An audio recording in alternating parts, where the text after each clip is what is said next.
Oh no, my battery's dead. Welcome to He Can Fix Anything. Today I'm going to show you the safe way to jump start a car. The first thing you want to do is to connect your jumper cables to your dead battery. There's two reasons for that. First, if you accidentally arc it, your dead battery is going to have a lot less of a chance on the other end when you're connecting it to cause a large spark.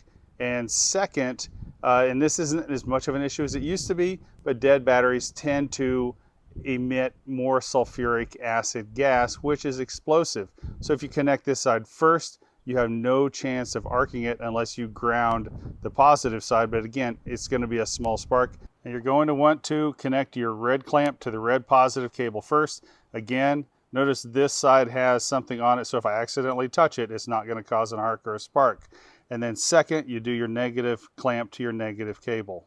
Next, we're going to connect the battery cables to a charged battery. Next, you're going to want to hook up your positive clamp to your positive cable, red to red. For the negative clamp, you have a couple of options. In this case, the battery's covered up, and so I'm not going to connect it to the black negative cable. I'm going to connect it to a metal part on the engine. The next step is you're going to start the car with the good battery. And that will bring the charge level up from, usually batteries are about 12.5 volts is their resting voltage.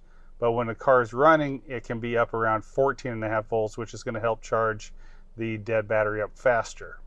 Now you're going to wait a few minutes for this car to charge that car. If your battery's not that dead, it may start immediately. If it's really dead like this Suburban is, it could take 5 to 10 minutes of charging. After it's had ample time to charge, go ahead and try to start it. Now that the car is running, you just disconnect the battery cables in reverse order. Congratulations, that's all there is to it.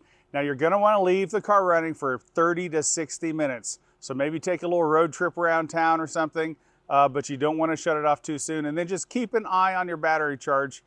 It's possible that it's shot and you're going to need to replace it.